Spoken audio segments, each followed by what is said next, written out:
श्री सद्गुरु महाराज की महाराज जय। की श्री सद्गुरु महाराज की जय। मैं गुरु महाराज का एक पाठ पढ़ के पहले सुना देता हूँ। इंद्रिय ज्ञान से छूटते हुए अंतर में चलना ईश्वर भक्ति है। प्यारे प्यारी जनता, धर्मानुरागी प्यारी जनता, इस समय के सत्संग में ईश्वर भक्ति के विषय में बोलूंगा। भक्ति के विषय में आप पहले से जानते हैं, हो सकता है मैं आपके अनुकूल कहूँ अथवा उसके अतिरिक्त दूसरी तरह से ही कहूँ। भक्ति की जानकारी के लिए पहले समझना चाहिए कि ईश्वर स्वरूपता क्या है। इंद्रिय ज्ञान से ईश्वर दूर है। चेतन आत्मा से जो पहचान में आए वही ईश्वर है। इंद्रियों के ज्ञान में ईश्वर का स्वरूप का ज्ञान नहीं हो सकता, क्योंकि इंद्रिय ज्ञान में जो आता है सो माया है। माया उसको कहते हैं जिसको बदली होती है, जिसका विनाश होता है और जो असत्य है। ईश्वर की बदली नहीं, ईश्वर का विनाश नहीं। माया जड़ है, ईश्वर चेतन को भी चेतन करने वाला परम चेतन है। केवल चेतन आत्मा से ईश्वर का दर्शन होगा। बाहर में कहीं भी ईश्वर का दर्शन नहीं होगा, क्योंकि बाहर में इंद्रियों से ही काम होता है। जो इंद्रिया ज्ञान में नहीं, उसको इंद्रियों से पाएंगे, ऐसी आशा दुराशा मात्र है। ईश्वर का दर्शन बाहर में मानते हैं तो ज्ञान के खिलाफ होता है और उसकी सत्यता सिद्ध नहीं होती। बाहर में ईश्वर का दर्शन नहीं होता। यह विचार देकर संतों ने कहा, ऐते में हरि ज्ञान गवायो, परिहरि हृदय कमल रघुनाथ, बाहर फिरत विकल भय जायो। बाहर में खोजते रहे तो विकल होते रहते हैं, वैरान होते रहते हैं। कुछ लोग गोस्वामी तुलसीदास जी की जीवनी में लिखते हैं कि उनको बाहर में ही ईश्वर का दर्शन हुआ था। श्री राम का दर्शन हुआ था। हनुमान जी ने तुलसीदास जी से प्रार्थना की, मुझे राम के दर्शन कराइए। उस समय वे चित्रकूट में रहते थे।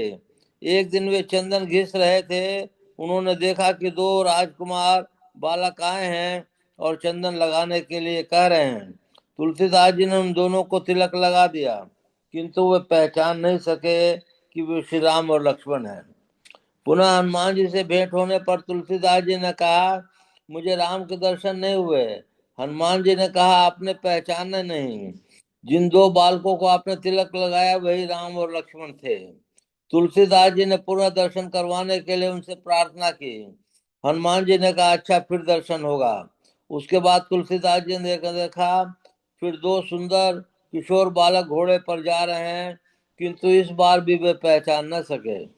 हनुमान जी से भेंट होने पर उन्होंने समझाया, घोड़े पर जिन दो बालकों को आते हुए देखा वही दोनों बालक राम और लक्ष्मण थे। इस तरह गोस्वामी तुलसीदास जी राम और लक्ष्मण को देखकर भी पहचान नहीं सके। बाहर के दर्शन से क्या हुआ?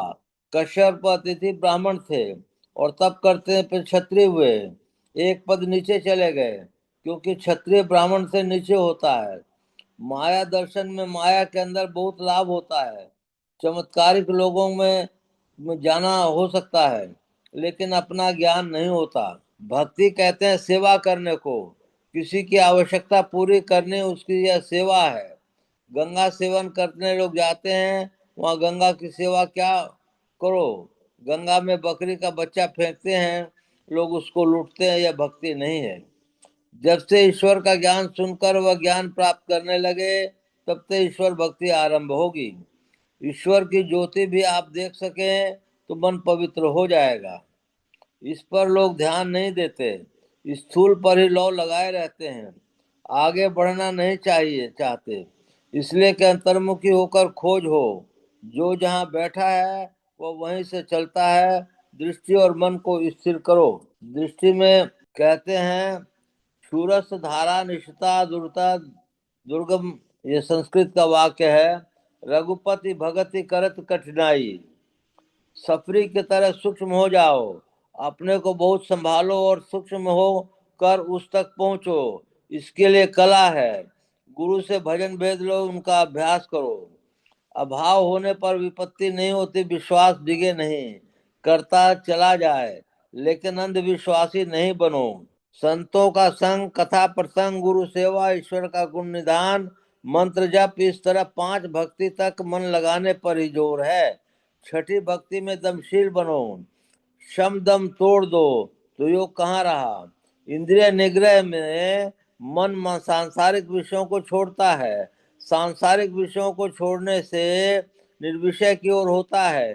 तब यही से मैं हरि ज्ञान यही तन कर फर विषय न भाई हो जाता है।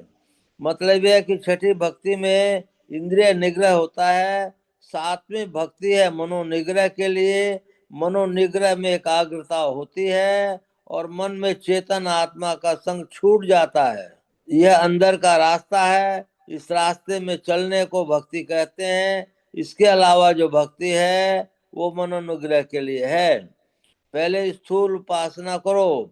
आप विष्णु की उपासना करो, शिव की उपासना करो, शक्ति आदि की उपासना करो। इसमें कुछ थोड़ा सिमटाव होता है, क्योंकि जिस रूप का ध्यान करोगे उसमें कुछ सिमटाव होगा। ईश्वर तक पहुंचने के लिए नाम भजन करो। नाम भजन का भेद जानो। वर्णात्मक नाम से ईश्वर की पहचान नहीं होती।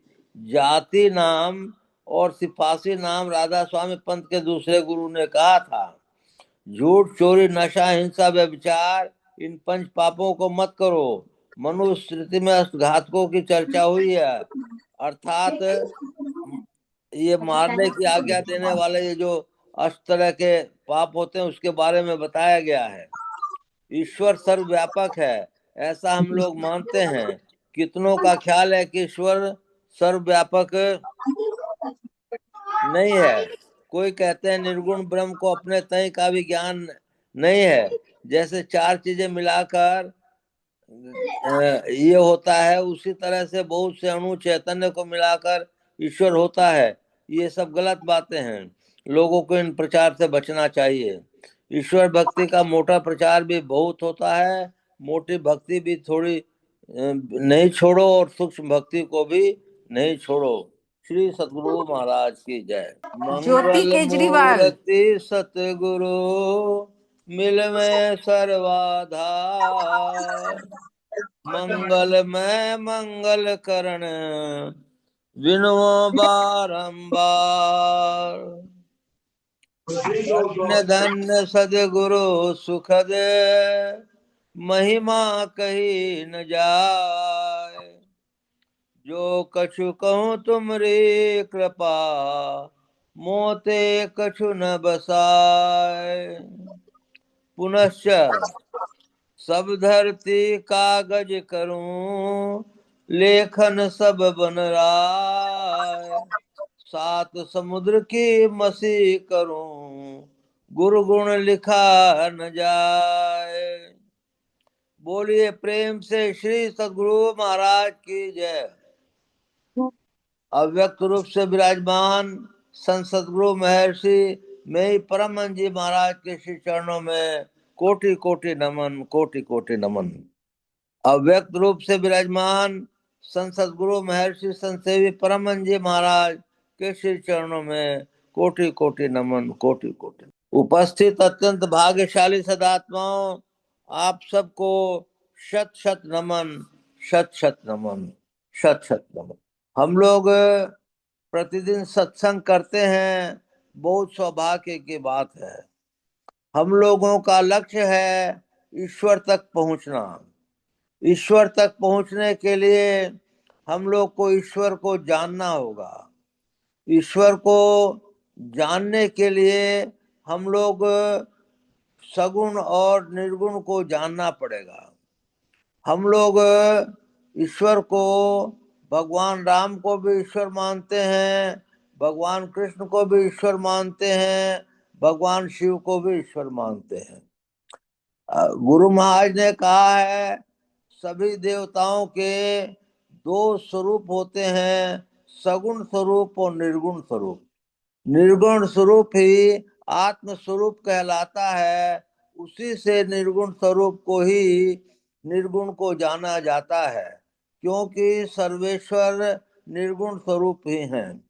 उस उनकी इच्छा चाहे जब जो है सगुण रूप धारण कर सकते हैं, परंतु वो निश्चय ही निर्गुण स्वरूप है।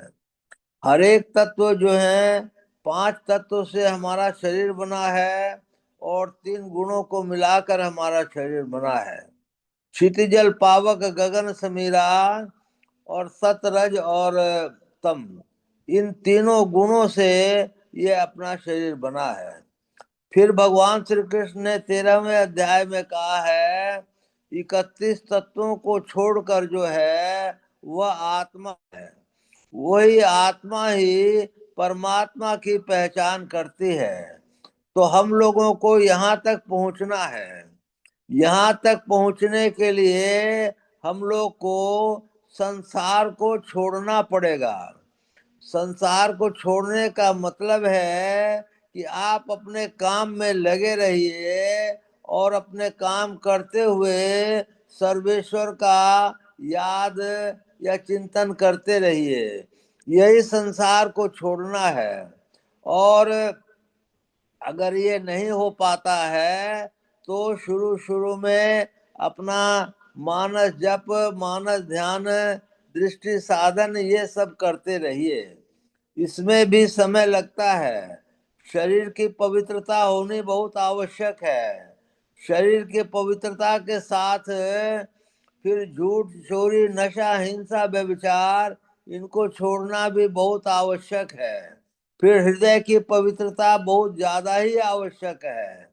जो आप बोलें वो आप करें, जो आप करें सो ही बोलें। ज्यादा बोलने से भी नुकसान है, और ज्यादा बोले तो हरि का नाम लेकर के बोले।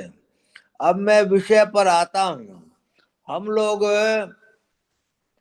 प्रतिदिन सैकड़ों दफे पढ़ चुके हैं, यदि शैल समम पापम विस्तीर्णम बहुयोजनम विद्यते ध्यान योगेन नान्यो भेद कदाचन।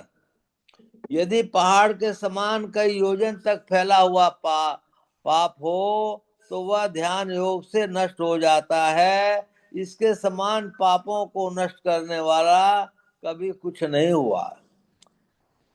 हम लोग आलस्य में पड़ जाते हैं और सुबेरे ब्रह्म मुहूर्त में नहीं उठ पाते हैं। ब्रह्म मुहूर्त में ही बहुत बड़ा लाभ जो होना चाहिए वो होता है, और दूसरे मुहूर्त का भी फल तो होता है, लेकिन ब्रह्म मुहूर्त जितना नहीं हो पाता है, ऐसा संत महात्मा लोग कहते हैं। तो हम लोग को ब्रह्म मुहूर्त में उठ कर करके ध्यान में बैठना चाहिए। ध्यानाभ्यास उसको कहा जाता है। निर्विषय मन को ध्यान कहते हैं। जिस समय आप जो है निर्विषय मन हो जाएंगे तो आपका ध्यान लग जाएगा। भगवान श्री कृष्ण ने गीता के 6ठे अध्याय में एक अध्याय योग का दिया है, जिसमें यम, नियम, आसन, प्राणायाम, प्रत्याहार, धारणा, ध्यान और समाधि, ये 8 अंग बताए गए हैं। झूठ, चोरी, नशा, हिंसा, व्यभिचार इनको न करना ये यम बताया गया है। एक सर्वेश्वर पर अटल विश्वास, पूर्ण भरोसा, अपने अंतर में उनकी प्राप्ति का दृढ़ निश्चय रखना, श्री सद्गुरु की निष्कपट सेवा, सत्संग और दृढ़ ध्यानाभ्यास ये नियम बताया गया है। आसन, हम लोग मेरुदंड को सीधा रखते हुए समतल जमीन पर 10 दिशाओं को न देखते हुए सीधे 3 घंटे तक बिना हिले डुले यदि बैठे रहते हैं तो ये आसन की सिद्धि कहलाती है। मैं अपने वाक्य से कुछ भी नहीं कह रहा हूँ, जो संत महात्माओं के और किताबों में लिखे हैं उन्हीं को कह रहा हूँ। यम, नियम, आसन, प्राणायाम, हम लोग के संतमत में प्राणायाम जो है, हम यम नियम आदि करते हैं तो ऑटोमेटिकली वो प्राणायाम हो जाता है। यम, नियम, आसन, प्राणायाम, प्रत्याहार, प्रति आहार, जो विचार मन में आवे उसको हटा दीजिए। यम, नियम, आसन, प्राणायाम, प्रत्याहार, धारणा, कुछ भी आप आंख बंद करके अल्प टिकाव दिशाओं को न देखते हुए सीधे देखते हैं तो अल्प टिकाव होता है, और उसके बाद वही अल्प टिकाव कुछ देर तक होता है तो उसको धारणा कहते हैं। और वो धारणा कुछ और देर तक बनती है तो उसी को ध्यान कहलाते हैं। ध्यान में ये सुनिश्चित है कि मन निर्विषय हो। ध्यान करने के बाद हम लोग बहुत देर तक ध्यान करते हैं तो समाधि कहलाती है। समाधि के 4 अंग हैं। उन चारों अंगों को मैं नहीं जानता इसलिए नहीं बोल सकता हूँ, परंतु समाधि बहुत ऊंची चीज है। समाधि में जो बैठ जाते हैं, शिवनारायण बाबा कहते थे कि उनके सिर पे यदि बिजली भी गिर जाए तो उनका कुछ नहीं होगा। तो ये मनुष्य जन्म की ये बड़ी भारी चीज है, बड़ी ऊंची चीज है कि उन चीजों को वो प्राप्त कर सकता है जो और कोई भी योनि में कोई भी आदमी नहीं प्राप्त कर सकता। तो इसलिए हम लोगों को ये चाहिए कि हम लोग ईश्वर भजन में अपने मन को लगाएं